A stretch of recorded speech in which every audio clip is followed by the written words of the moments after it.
my biggest recommendation to anyone out there in any field providing any kind of service, especially in B2B, where your relationships are probably a lot more long-term and engaged. You kind of get quite intertwined sometimes with your long-term B2B clients, depending on how you deliver what you do.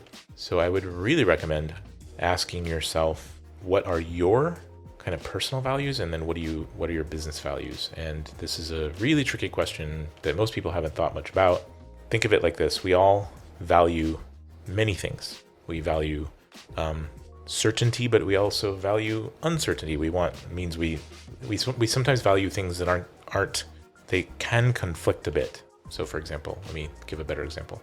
We may value freedom, but then we also value security or stability. And these are not really the same thing, because if you wanted to create a life where you have lots of stability, you probably will make different choices than if you're prioritizing freedom at the very top. So if you want to travel the world and you want ultra flexibility and freedom, you're not going to commit to buying a house, probably, because that's much more around security. Or you might not prioritize getting a full-time job with a company that you think you'll be with for many years, if what you really want is that kind of freedom. And right, so some people prioritize different things, and this is just maybe it's obvious, but unless you've stopped and thought about it, you might not realize that it's very important to rank your values, because if you haven't chosen which values matter the most to you in your personal world and in business, it's going to be very difficult for you to make decisions around what you want to do or who you want to do it with.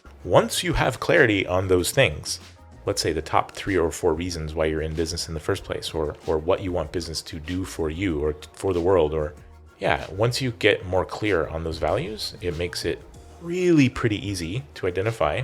It gets easier to start identifying the types of clients you really want to work with. So I will say that identifying a good relationship with B2B clients, I would turn it around and say, how can you crystally clear describe the most ideal client you want to be working with, so that you can go out into the world and attract those people to you by becoming the business and the person, the leader that you need to be to draw those kind of people toward you. And also so that you'll be able to identify when they come toward you, or maybe if you're already working with them, if they're a good fit or not. So the biggest answer, the most important answer, is doing the work to decide what is most important to you in business.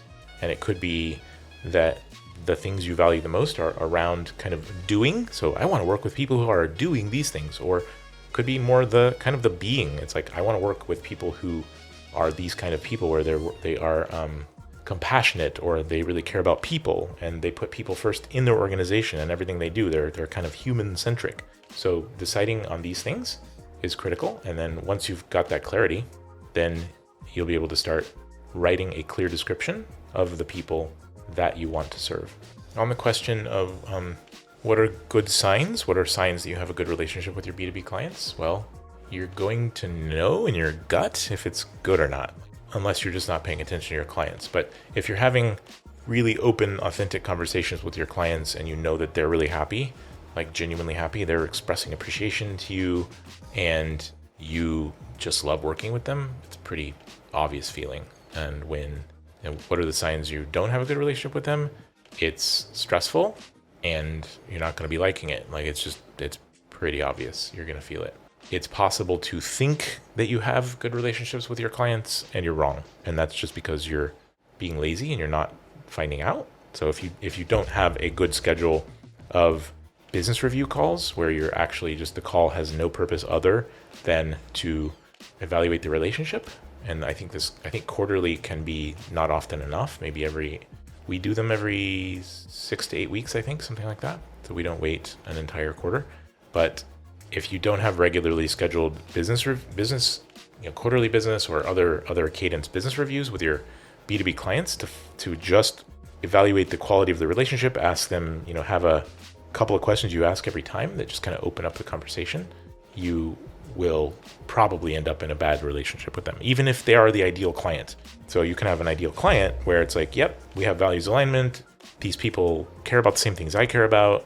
and we're just actually not aligned, and maybe therefore we're not doing the kind of work they expect us to do, or there's something going on where they're kind of getting a little negative on us and we don't even know it. So the question here is worded such that we're talking about a good relationship, but I'm gonna kind of shine a spotlight on the difference between having the right client. So you have the right B2B client when you've got values alignment, you've got some worldview alignment, like you guys care about similar things and you're in business for similar reasons. You really understand and align with each other's goals. Like you care about why they're on the planet and they care about why you're on the planet. These are really magical situations when you have the right clients. But that's not the same thing as having a good relationship with them. So just think about those two things separately. Do I have the right clients? Am I sure of it? If you don't have the right kind of clients, you're going to know it.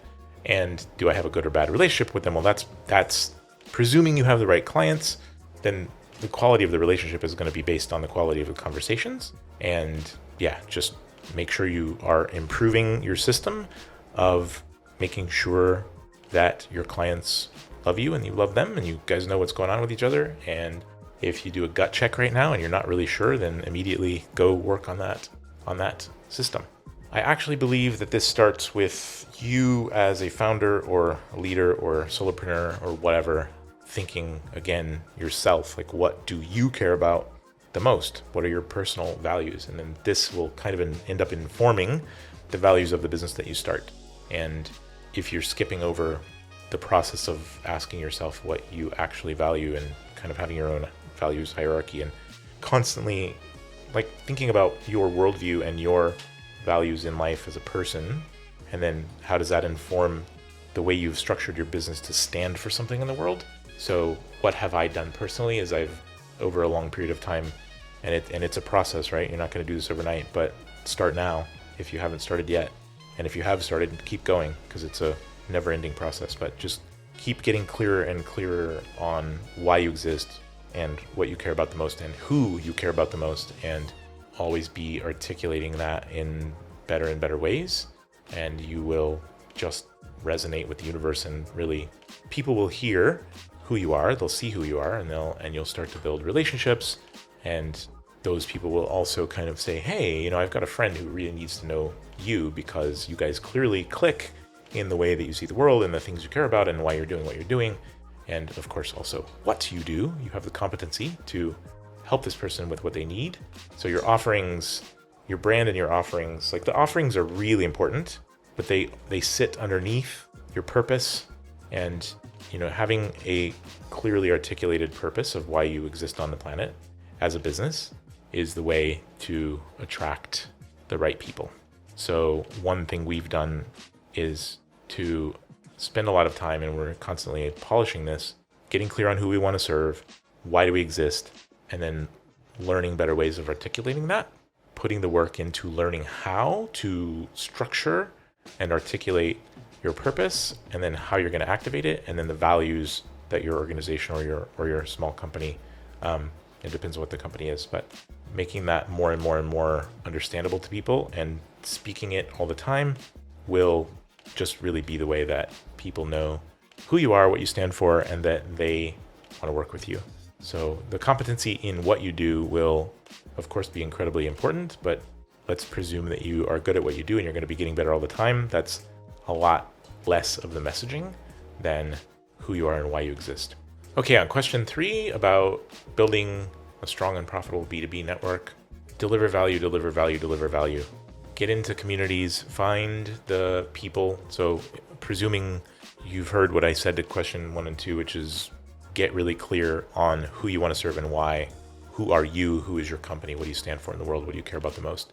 Getting clear on those things will allow you to get clear on who you want to serve.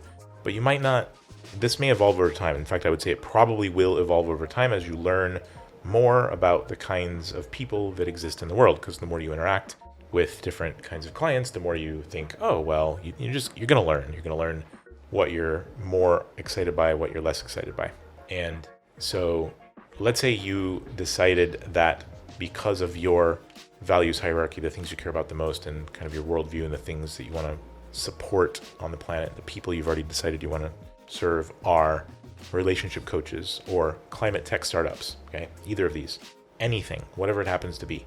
Because if you want to build genuine B2B relationships, you want to build a network of people, you need to learn how people interact. For example, when I interview somebody on the podcast and I'm listening closely and I'm trying to understand how they fit into the world and what they need the most, often people that I know pop into my mind and I'm able to ask them and say, hey, this is somebody that I know, this is what they do, this is their expertise. Do you think they would be someone you want to meet?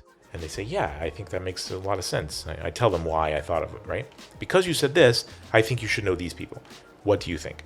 And they look at their LinkedIn, they look at their website, and like, absolutely. And I make an introduction. And I've learned how to make good introductions. It's something I would recommend definitely mastering. Such an easy thing to do, but they will remember me forever. Like every time, if that relationship turns into something, which so often it turns into something valuable, at least they learn from each other or they have some alignment, which is why I thought of it in the first place. Every time those people talk or do business or help each other in some way, they probably will think of me. And that's not something I'm doing to make myself feel good or to be remembered by people, but it's something that does feel good to know that you've helped someone, you've made some contribution to their lives and what they're trying to do. And it just places you in a position of credibility, people appreciating you. So just finding ways to create value like that, start a networking event where people can meet each other, or go to those kind of events, but being there to listen, being interested in people, trying to find what they need and figure out how can you serve.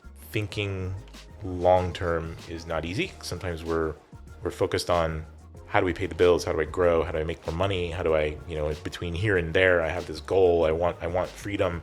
But the more we focus on short-term gains and short-term results or outcomes, a lot of times we make decisions that are short. We're sacrificing the long-term value. And when we invest and we plant the seeds and water the soil and tend the garden, eventually things just grow like crazy and you don't really have to do as much work to make them grow. Growth becomes organic because you've genuinely built a big garden of relationships. So just invest in genuine relationships. Be human. Find people you like. Find people where you have amazing conversations and find ways to bring value to them. There's just infinite number of ways to do it. You could share a book you've read, you read something amazing and you just send that out to your network and say, hey, I just read this and I think you might like it because you're interested in this. Just finding ways to be valuable is probably the most.